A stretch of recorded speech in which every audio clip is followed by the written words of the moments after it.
What's up, guys? Jason back. We're on part 2 of our segment of videos for kite fishing. And what we're going to talk about today is just gear selection, from rods to kite rods to reels, the line, and all that in between. What I have in front of me is just a smattering of what everybody uses offshore. Obviously, there's some stuff here that isn't out yet. These fathoms will be out pretty soon, but they're going to make for a perfect kite reel. Which leads us to the first part of it is what are we going to pick out for our kite rod? Generally, guys, we see everybody just pick out the short, stubby little $100 kite rods. Some people want to use the rods that they have and they just chop them down, put a tip on it. That's fine too. As long as you got just a little short, compact rod, it's easy to put places and easy to put away and stow away. You don't have to leave an electric reel out, getting soaked on the way home if it's rough. So for that reason, we kind of pick these shorter rods like that. This one's more like the yacht outfit we see. This is the 2-piece. This one comes with a butt, and you can kind of change out. So say you've got your, most of us are putting 80 pound on these. So if you want to have your deep drop reel that you just go and use for kite for that first, 200 feet of line that you got on there, 300 feet of line you got on there, you can always change it out and just get a upper part or a blade part. But for us, what we prefer is an electric reel, obviously. You're going to probably try and do it 1 or 2 or 3 times with just a regular reel and think that the 2-speed is going to help you. Most times I see guys come back and go, hey, this really sucks. And it does. Doing it by hand is not fun. Hand cranking in something with tension on it the whole time from 300 feet away is not a fun approach to trying to learn to kite fish. It is the cheaper approach, and it is something if you're in a priced budget range, then yes, by all means, you can go ahead and try it, do it there, and then maybe get together with some friends and get an electric reel later. What I have in front of me, though, is all the electric reels represented from either Daiwa, we have Penns, and we have Shimano's. You don't need anything super crazy to do this. You just need your basic electric reel that has enough power and torque to bring it in and out, and that is it. So this is the reel we use on the boss's boat here. This is a Tanacom. We picked this one out. It's the best price point in terms of budget until this guy comes out and is released here shortly in about a month. We'll probably have some.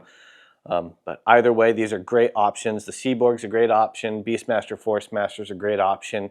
Usually we see guys thinking of doing a little bit of deep drop swordfish action or maybe some deeper cod fishing.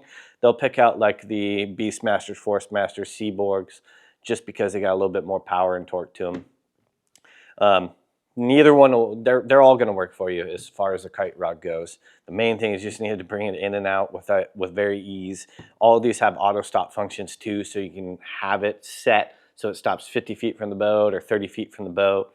That's a really nice option, since if you're fishing with just 2 guys, you buzz it into gear, it stops at an appropriate amount that you selected, then you can go straight to doing what you need to do. Someone can drive the boat, someone can fight the fish, and you don't have to worry about the kite rod at that point, unless you're trying to get a double up going, and then you bring it in, get everything reset, and as it stops, you get ready to put it back on your release clip and then send it back out while your other buddy's bent in the corner and getting one going.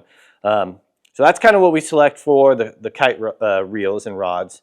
Mainly we see 80 pound braid put on these. We do 80 pound braid because it cuts nicely through the wind. You don't get a bunch of line sag in it. It's lighter line. You don't break as easy or any kinetic stretch that you get when, say, you're putting the boat into gear and trying to bump up on something and that kite pulls like this.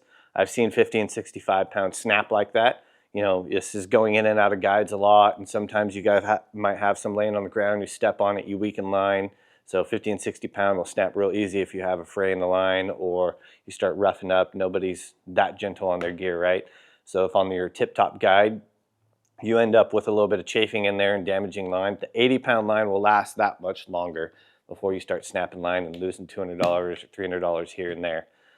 So that's generally what we see. And we spoke about in the first video, distance, right? So we're usually putting like a loop knot or putting our kite clips or release clips about 60, 80 feet from the kite to start. That way you have a good starting point. And we do all that again with the 80 pound braid. The next selection we're going to look at is rods and reels for fighting the fish. Very different scenario, right? Everybody's got their own brand in preference. Some people are Avid guys, some people are Penn. By all means, a 50 or a 50 wide in any of those variants will do the job.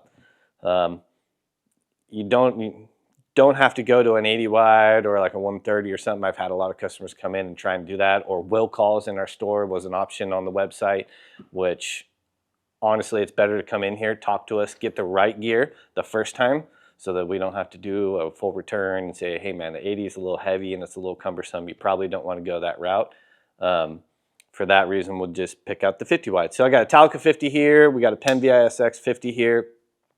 These are great, great reels for the job. You're going to get 130 or 150 braid on most of these. Some guys are hollow spectra guy. I don't think hollow spectra is good for the kite. It twists up. It does soak up water a little bit. You get a little bit of bow and sag in the line, and that just weighs it down. And then if it gets bow and sagged enough to touch the water, now you're bringing the whole kite and everything into a funk, I'll call it. And it kind of will pull the kite down. Your bait won't release. Sometimes you'll get bait stuck in the air, and it's because you're in contact with the water and the braid is kind of sinking a little bit and soaking up more and more water and getting heavy. It's kind of like the kites. You dust a kite into the water and it gets completely soaked. You got to wait for that kite to really dry out before you're going to be able to get it back up in the air and flying again, right? So yeah, for that, we usually pick solid core spectra is the best option. I don't care what anybody else says on hollow core. If you come in here, we're probably going to recommend you with solid core spectra because of that. Some brands make a solid core 130. Some brands make it in a 150 like Power Pro. And either of the variances, you're looking like 700 to 900 yards of braid, whether it's 150 or 130. Power Pro being the thinnest in line diameter for that one. So if you're trying to pack the most 150 on a reel as possible, which is suggested when you're first learning the kite program, I would pick Power Pro. It is a little more expensive, but it's the most consistent in quality, and it's also the thinnest in the marketplace other than a Max Quattro, right? So for that reason, on like a Talica 50, you're going to get like 850 yards properly filled on a reel. And that is more than plenty enough line to do the job. You barely ever will see the bottom of the spool. I've done it with TAC 25s or of that variant or that size of reel and been totally fine. And when I said responsibly filled in a reel, I see a lot of people come in here with their reels completely jugged, like completely jugged. If you see on a lot of these, there's two sides to each reel. One might be a little bit larger in diameter than the other side. So one side, like on these Talica 50s, you can kind of see here how it's filled, right? And that's got a wind on, that's ready to go, either Mad Mac fish or you could still go and kite fish with the wind on there. I see a lot of guys come in and they're like, I got 1,000 yards of line on here, sweet. Not so sweet. In the heat of the moment or in winding tight on a kite bite, I see a lot of people bunch line up into weird areas or bunch it up on the side, then it goes up and over the spool and into the reel. I've seen that all the time. So don't do the wrong thing and try and jug as much line as possible on your reel. That is not correct, and it will end in disaster, and maybe even an expensive disaster if things bind up and pull a whole rod in the water, or you lose and dump a bunch of braid and break it off. So let's not do that, guys. If you got any questions, you can come in on that one and pick it out. The rods on this one now, these are all 80 to 130 and 150 rated rods. You've got OSP 3Xs, 2x4s. We make our own Kuro Monster. We make this also in a rail rod version. And let's talk about the difference in the two, whether you're going to go rail rod or if you're going to go on a bent butt rod. You see a lot of the yacht guys will pick a bent butt rod out and do it that way, or the guys that want to fight in the rod holder, right? So for that, usually you'll see them pick out the bent butts. For the guys that are skiff fishing, a lot of them are rail rod guys, and now with the new wrap assist pipes, which are the greatest thing that's come along, a guy my size or a guy 2 times taller than me, 3 times taller than me has an option to not have to get down onto one knee and burn your knee up while you're trying to like use the rail, right? So that'll give you a little bit extra lift for the rail rod guys. Mostly we see a lot of skiff fishermen, some yacht fishermen using these.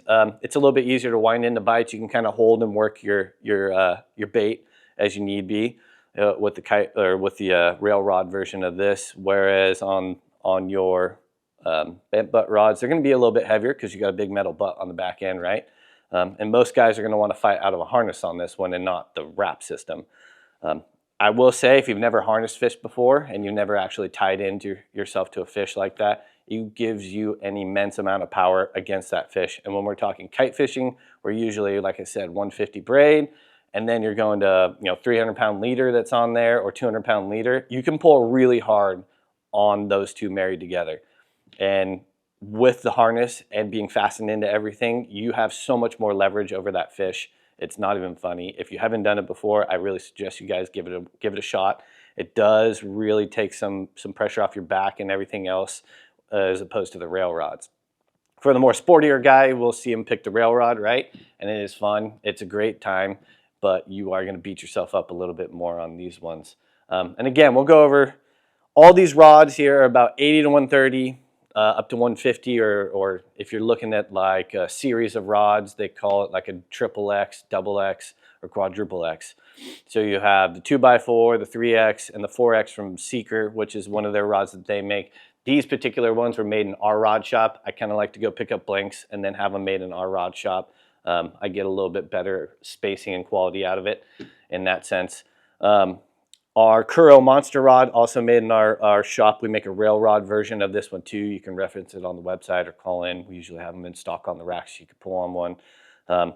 These are a great option too. It's got a lot of bend in the tip and then it shuts off in the back end of the rod, which that absorbs a lot of things, like if you're in some weather or your head shakes and stuff like that.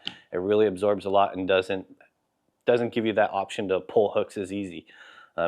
You don't see as much CalStar stuff in the marketplace anymore. A, they can't produce enough, and B, some people can't afford it, or you're using more braid than you are mono nowadays, which that's a really stout rod for all braid applications. So that's why you see people going to E-glass and S-glass and those types of rods on this, for this very selection of fishing. So that about sums up the selections on kite rods and your fighting rod and reel. If you guys got any questions, or if you simply want to come pull on a few rods in here, or have you try on a harness and hook into a harness and feel what that's like, come to either one of our stores in Newport or Anaheim. We'd be happy to show you guys and show you the differences in rods and the feels and what it feels like to put a harness on. You can also call if you're watching this from a distance. Andrew's on the phone. He's always able to take calls and answer your questions. If you have any other questions, you can drop them in the comments below, or again, call or come into the shops. And then we're looking forward to the next few segments of videos.